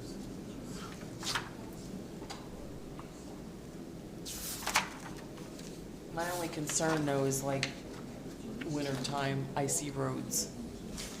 Doesn't matter sometimes how fast you're going, you hit ice if it's not managed well and you, There's many places, though, you could fly off the road. We don't have Oh. guardrail, we could put guardrails on every road, and again, that's way past the budget. yeah, and I'm not saying that we have to, but I mean, I think we need I guess to the question would be, though, is fencing. there's split rail fence there. Yep. I'm not sure if that was installed by the township or if that was installed by The property. the property owner. You know, we're going back probably 20, 25 years on that. So Is it across the street too? it is. Yes. It's on both sides. It's on all four corners. Is it the same owner on both sides, or is it, It's not the same owner, but back when that was put in, the owner on the one side used to maintain the other side also. Okay. So I have a feeling it was actually put in by the landowner, I don't have a problem, like seeing some reflective posts put in there, some reflective markers, but I don't think we should spend the money on guardrail. Okay. And, possibly remove that fence that's there because it's reached the end of its lifetime. And quite truthfully, if you look on page 43 in that picture where it's showing that bridge, if you go through that intersection, there's another pipe that goes across, which we don't inspect. It's just a pipe, but there's a little creek that runs through it. That pipe's actually in worse shape than these two. That's the one that really needs to be replaced. It's collapsed a couple times, and they've put blacktop on top of it to patch the hole where it broke through. Not that I watch it or anything, but I used to walk out there regularly, so. So I guess my point is, you can have all these reports in the world, but you still have, there's always something you're gonna miss. So, you know, you need to be aware, and you gotta take this stuff with a grain of salt and look at the whole big picture too. Agreed. So do we want to have Dan start working on the easy stuff? Do you need a motion for that? No. Yeah, I would think the guidance should be work on the easy stuff. And if we end up hiring a laborer, we can send a laborer out to do that. I knew that was coming. All right, moving on. And I will point out that the laborer that I was considering has a masonry background, so he would be an excellent choice for doing some of those repairs. He would also be an excellent choice to fix the stone curb in Maplewood. Thank you. I'm just putting my input in. I'm sorry. I'm not allowed to do that, right, Tim? Nope, you're allowed. Thank you. 100%. All right, moving on.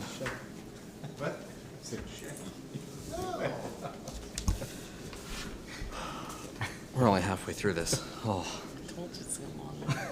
18, PennDOT District 5 delivery schedule between January 2026 and 2027.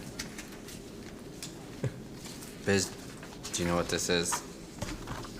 I looked at it, and my thought was, do we actually care about this, and is it really important to us?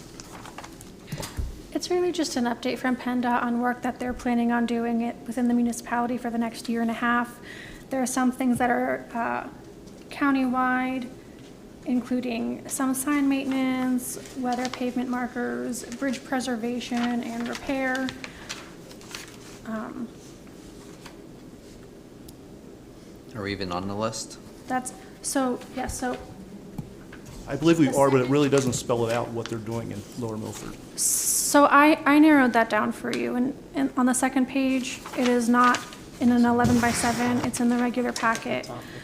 There are 4 Lower Milford specific projects. There is a box culvert bundle on Kings Highway over a branch of Macoby Creek, Palm Road over Hosensack Creek, and the Open Grate Bridge on Limeport Pike, and that one we were aware of.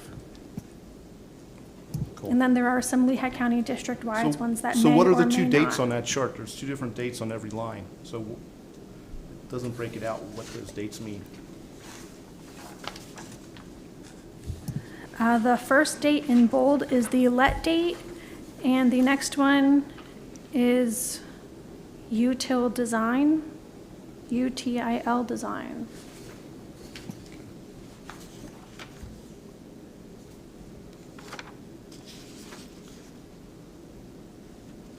Cool. Any comments? Or are we moving on?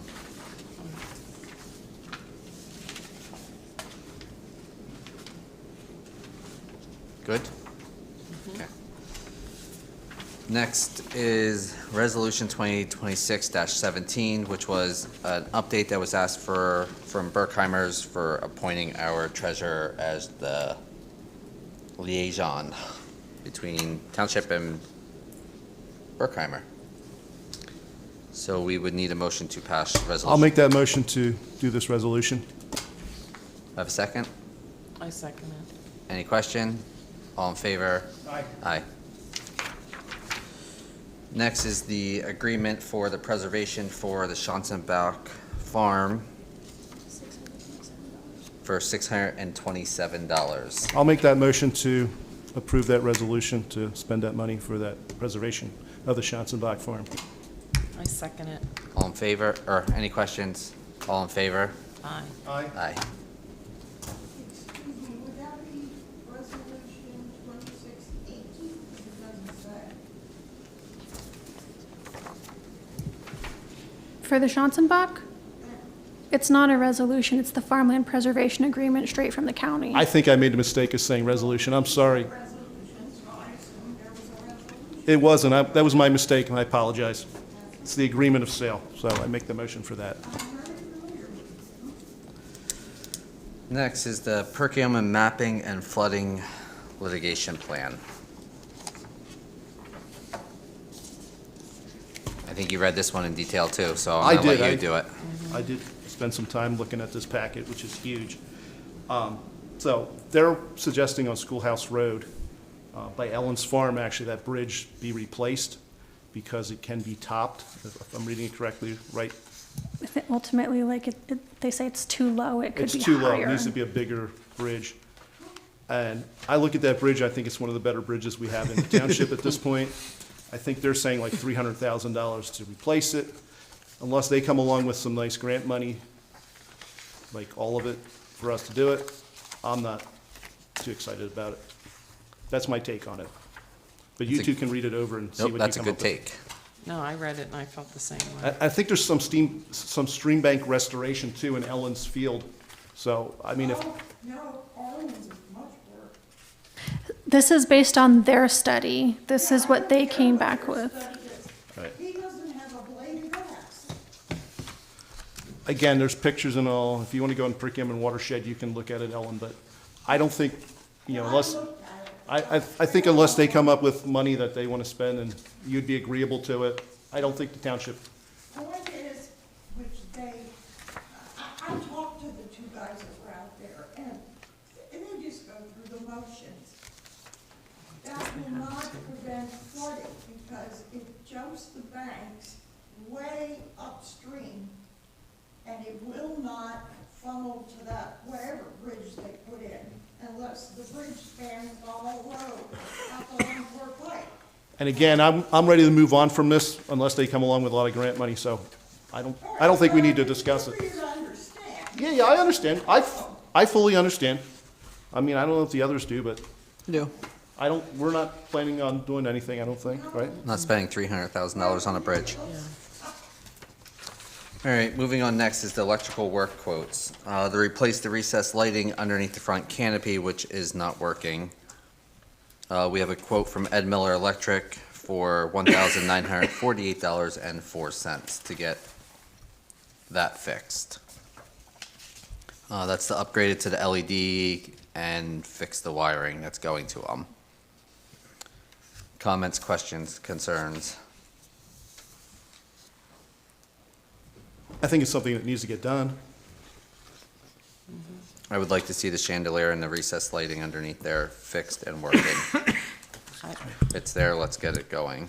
I'd like to see all the lamp posts out there sanded and repainted because they're terrible looking. We could have a laborer do that if we had one. Yeah. I knew that was coming. I make a motion to go ahead and have the recessed lighting replaced under the front building canopy and also include the exit signs for the garage and pole barn? Yes? Well, let's do that as another quote. Okay. And I'll just make the motion for the recessed lighting under the canopy. I'll second that motion. For the Ed Miller for $1,948.04. Yes, Yep. for the front porch lighting. Any questions? All in favor? Aye. Aye. Aye. Next is labor to install 4 emergency lights at the man doors inside and out, 2 in the pole barn, 2 in the shop barn, to tie into. I had a question on this actually, because it doesn't say. Yeah, I had questions on this too. What actually is it? At first all, I thought it was lighted exit signs, but then reading over it again, I don't think it is. It is lighted exit signs. It is lighted exit Yes, signs? so there was, after you stopped in, there was some question on where this quote came from. Dan requested it and I was like, yeah, sure, fine. And he thought I asked for it.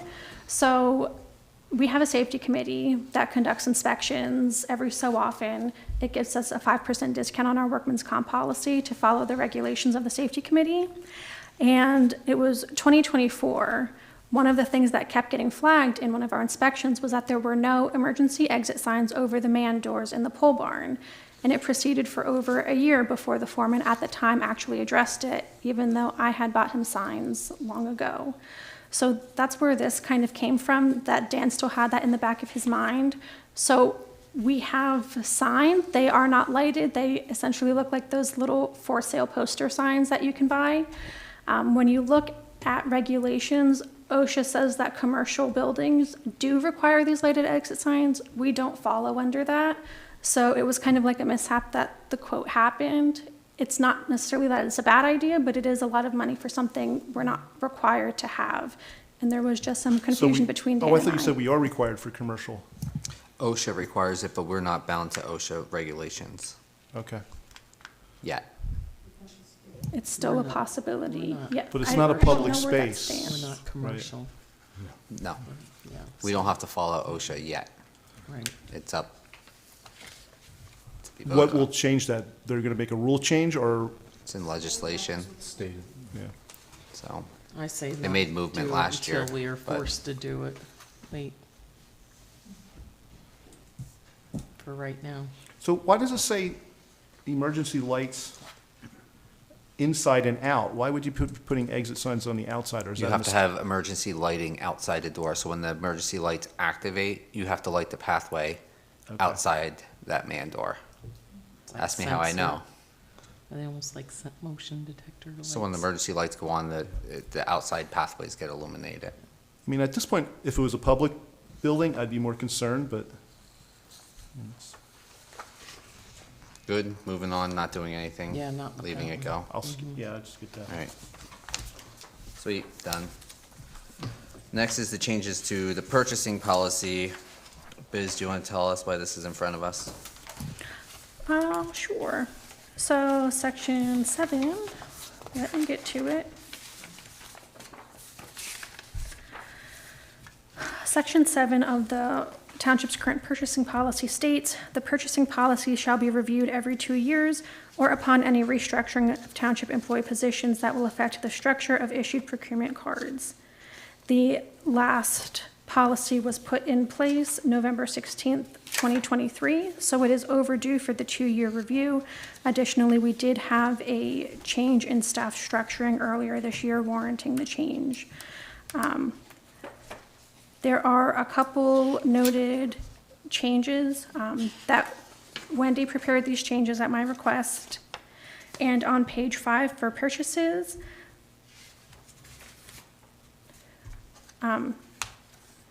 she's proposing the raise to $250 or even $300 before requiring the PO because small repairs to equipment nowadays are so high in price. So a lot of the smaller purchases are requiring extra paperwork.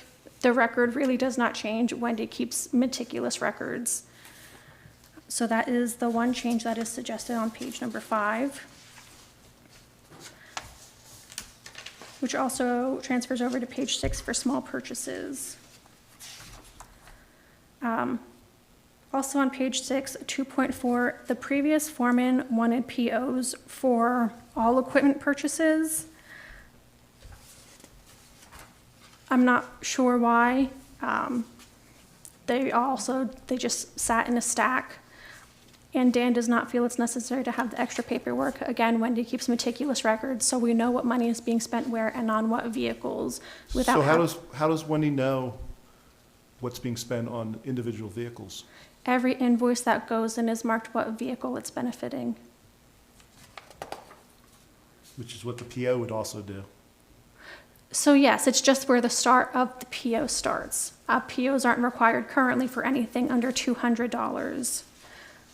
And So then it's if not you- that we wouldn't be tracking the cost, like how much we're spending on the backhoe, even if it's a $50 part, it's just, there's no PO.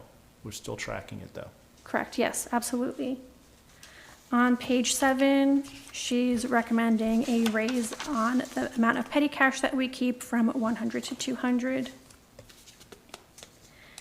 And then starting on page 8, she has not necessarily rewritten, but she has edited the entire procurement card policy.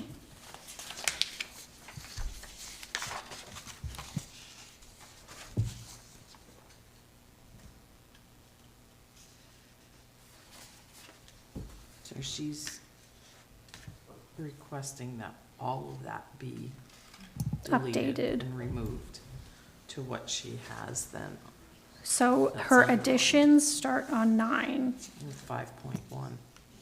Yes. So the biggest thing is she's bumping herself up to $15,000 credit limit, I believe, from a $3,000 credit limit.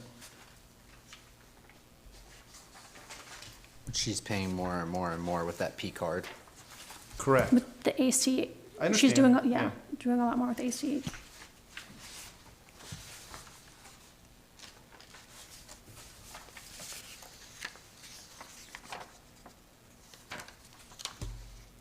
So if she would have something over 15,000, she would have to come to you? Is that how it would work?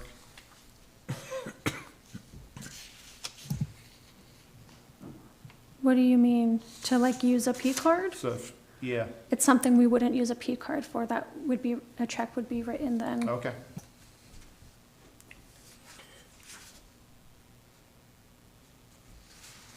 So it says there that you're supposed to confirm the vendor does not charge additional processing fees before initiating a transaction. So if there's an additional fee, we never use the card then?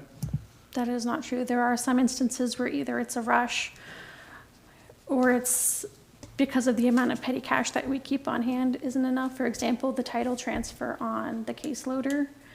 The only method of payment I really had for Gibbons Fast Tag was my P card. I understand. I mean, everybody's charging those fees now. But the line says they must actively confirm that the vendor does not charge additional processing fees before initiating a transaction. So what does that mean? That it's allowed, but we have to, I that's guess my, it's been like a case-by-case basis in the past.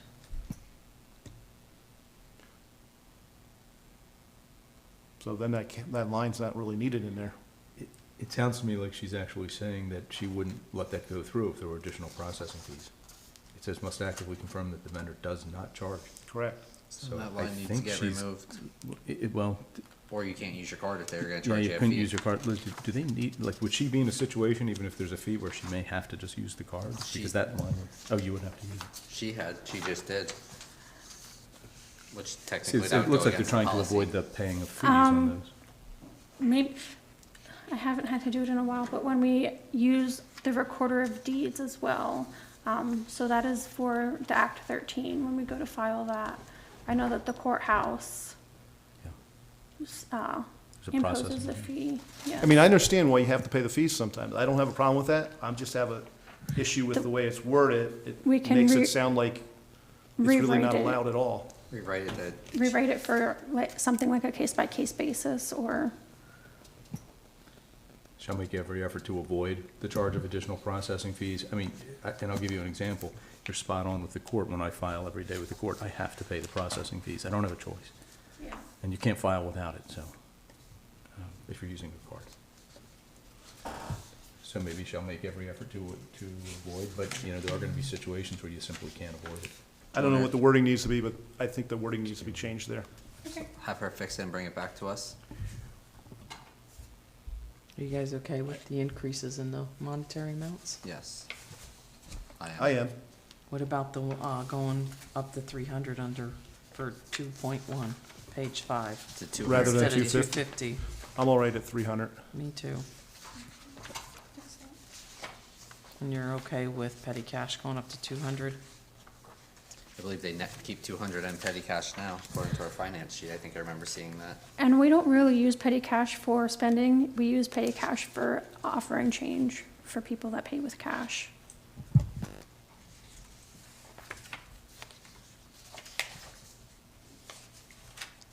So make those changes and then bring it. And just one comment, there are gonna be a couple additional changes on page 4.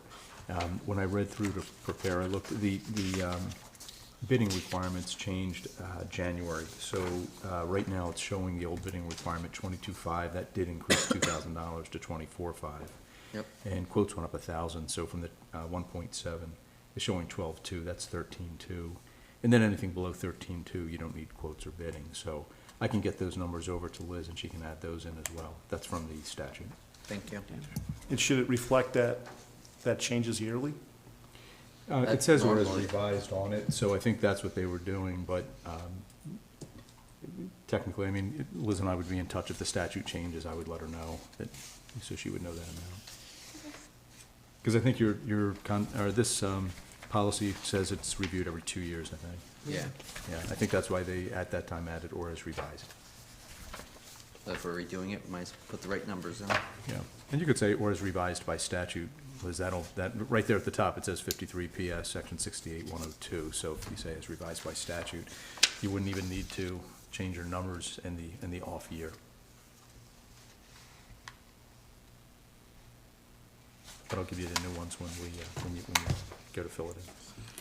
Thank you. All right, moving on, next is the new website quotes.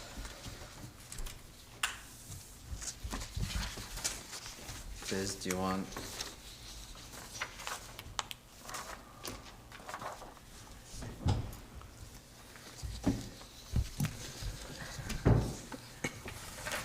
So I have gone ahead and gotten some quotes, spoken with website providers, knowing that our website could just plain use some updating, but we also have that deadline for the ADA compliance looming over our heads. So I gave you the pricing for Wix, our current provider. We spent $580.05 last year. It is not ADA compliant, and with our staff's capabilities, which I will admit is my capabilities, I have reached the maximum of what I feel that I can do with Wix. So I've gone ahead and got pricing from PSATs, a company called NA Studios, and Civic Plus. PSATs, they use WordPress. For reference, Upper Milford, before they just made the change, that's who they were using, was WordPress. I think that we would just be as equally as limited with PSATs as we are with Wix now. So some of the larger packets that you have is NA Studios. They are a local-based company out of Northampton or Nazareth. I know it's an N. I think it is Northampton, somewhere in Northampton County. Yep, Northampton. Northampton County. So Northampton, PA, so. thank you. PA County, actually. So I found them through Upper Milford, who just redid their website. And if you know what Upper Milford's old website looked like, it makes our current website look great. And their new website looks fantastic. It's attractive. It's really easy to manage. I also, by Jason's recommendation, I reached out to Upper Milford for their experience. I spoke with Kyle, their administrative assistant. He said that Bob, the owner of the company, is fantastic. It did take about a year between them signing the quote for the new website to get up and running. They had also been quoted by Civic Plus and went with NA Studios for both the price and the local business. They said that Bob was fantastic to work with. He came in and personally trained the staff. The website can be confusing at first, but once you get it down, it's easy to update. The on-call help is great. And he personally noted that Civic Plus is tailored to cities or larger municipalities with more departments. If you look at their pricing, they do have a greater upfront pricing, but then their recurring costs are considerably low. ADA compliance is included, though there are upgrades that we can add for that. And then Civic Plus, who is located in another state somewhere, they do. Manhattan, Kansas. I didn't know that Manhattan, Kansas existed. I think it's real close to the center of the country. And they do work with a lot of municipalities, including Lower Macungie. Yeah, Lower Macungie I found, which is a nice website. It is, yes. They have a much smaller startup fee, but their recurring costs add up a lot, in my opinion, as well as adding on the ADA compliance, which would be $2,500 annually, plus the add-on for $500, the initial for $500. I reached out to Renee Flexer with Lower Macungie for her experience. They do have a premium subscription, which is a greater cost than what I included on the table that you guys have in front of you. She said, Go ahead. ahead, sorry. I'm sorry. No, you're She said that she felt lost at first, and all of their training was over Zoom and Teams. The training was time-consuming, though I thought it was genius. They recorded the training videos, so they keep them on hand. Anytime new staff comes in using the website, they have them sit through them.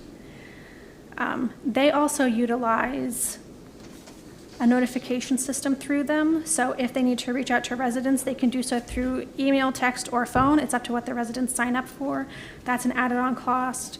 And they do have a very large recreation facility or department that uses the website a lot, where people can sign up for different things or memberships. They've been with them since 2021.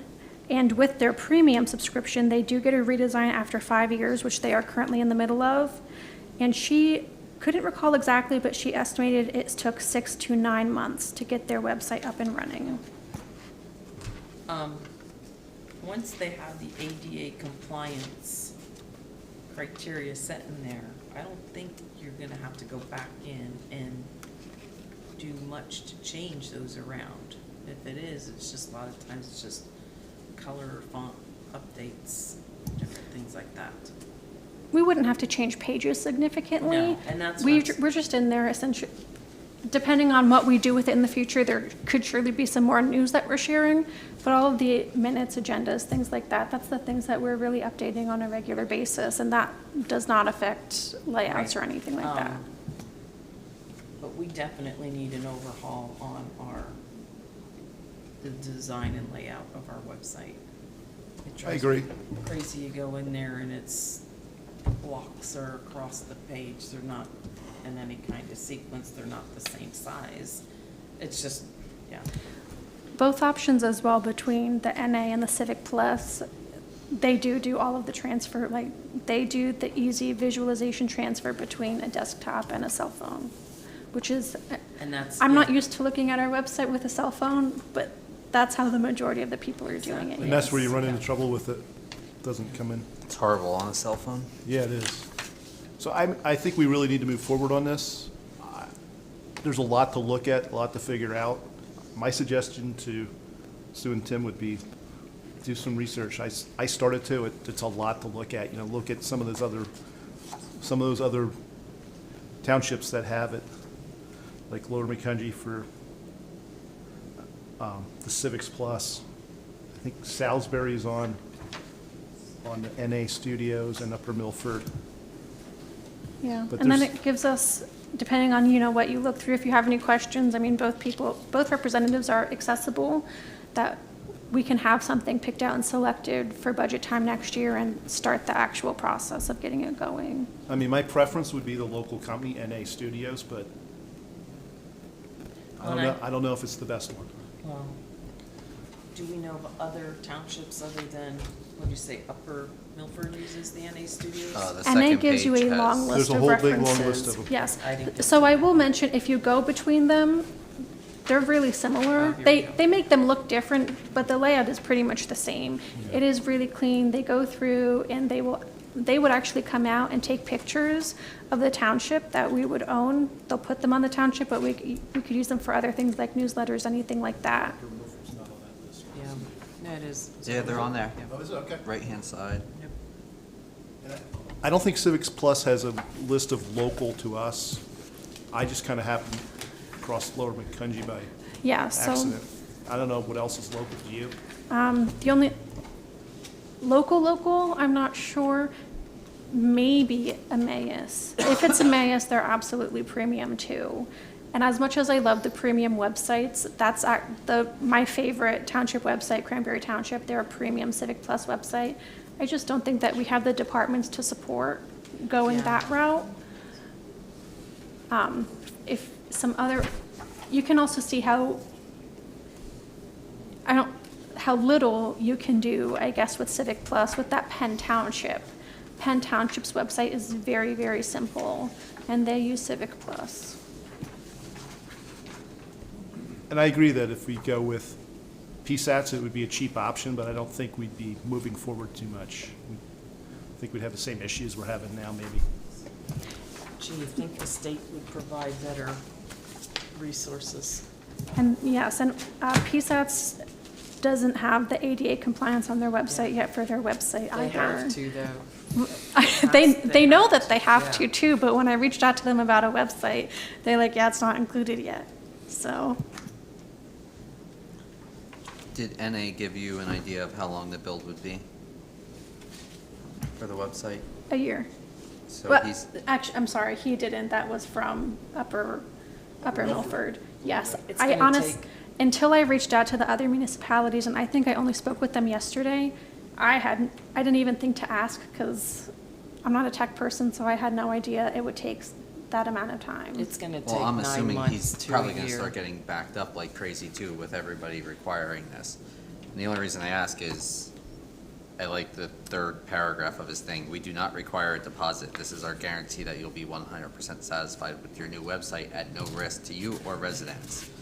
Once your website has been approved and uploaded, we bill you net 30. And that's NA, right? That's NA. Yeah. So if he's 9 months to build it out, and we say yes next month, It's not until next budget year is what you're saying. Mm-hmm. Yeah. I mean, I think we should table it and really look at it, but I think we should revisit it next month. I just don't wanna wait Or- too or long by and September, everybody next yeah. year's doing it and we're on a 2-year wait to get it Yeah. done. And the other thing too is we should be looking at the other websites, make notations as to what you like, things that you feel Yeah. that we need to incorporate.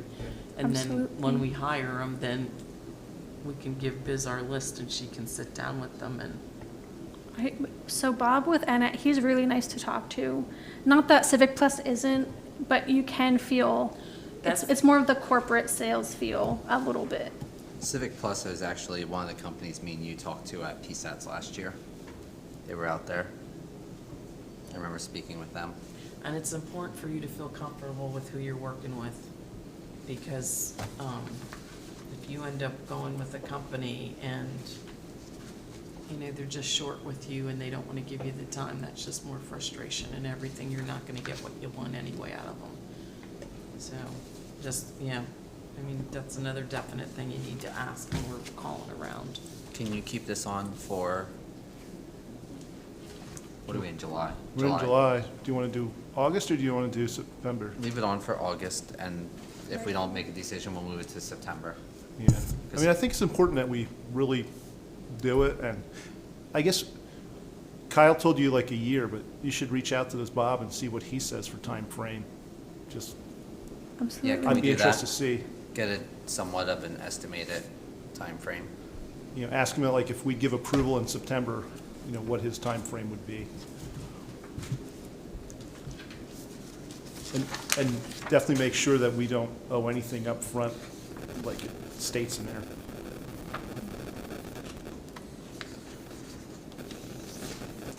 More way they make us spend money. Sorry. All right.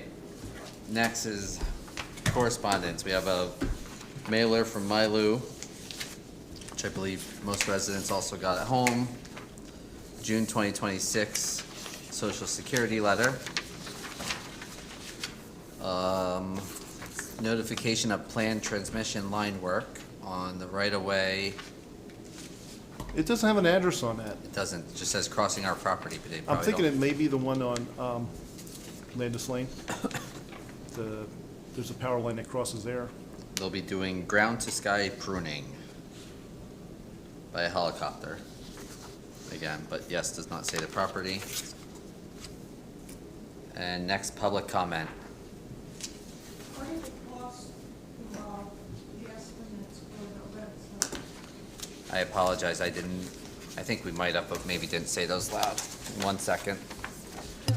So if we went with NA Studios, they are an $8,700 estimate for, based off our current website, with a reoccurring cost of $21.98. That is their average. Is that $21.98, is that monthly? Is that what that means? I am gonna guess that yearly was my guess for the hosting fee, unless it might be monthly. Sounds cheap for a year. Now that I say that out loud, it does, because hosting's about $240 a year. So we will get that clarified. It says $390 per year for, that's the ADA compliance. That's the ADA. So, And then- so website registration averages $13.99 a year, and then the hosting fee would be $7.99 a month. So it's split up, the $13.99 a year and $7.99 monthly, without additional add-ons for upgrading the ADA compliance. We'll have to get an exact number on the monthly or what the reoccurring cost would be. But NA Studios, their build price is $8,700. And that's the initial, Yep, that's your initial build. Yep. Their ADA compliance is included, although they have an upgraded one. We would have to see if that's something we would do. Civic Plus is the other company we were looking at.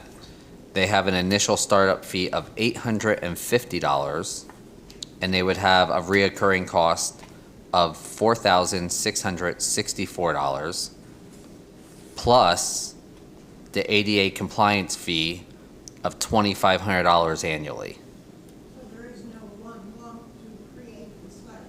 $850 would be the lump fee through Civic Plus, and I'm gonna round this up, would be about $7,100 a year in maintenance, is what they would charge a year, So that's ongoing. every year, Okay. yes. All right. And PSATs, just for reference, was a $300 startup, $340 reoccurring cost, but they do not do anything with ADA compliance, which is the main reason that we are doing this. Well, they have to be ADA compliant, just about. Everybody does. So the difference between NA and Civics Plus is Civics Plus is a lot less initial, but yearly is a lot more expensive. And Well, put the two together, so what did I say, $7,100 plus the $850 startup fee, yeah, you're at $8,000, which is almost what NA is. You're $8,000 the first year with yeah. Civic Plus. Yeah, you're going to be paying a lot more over the course. The first year will be similar, but after that, Civics Plus is going to cost you a lot more. Any other public comments?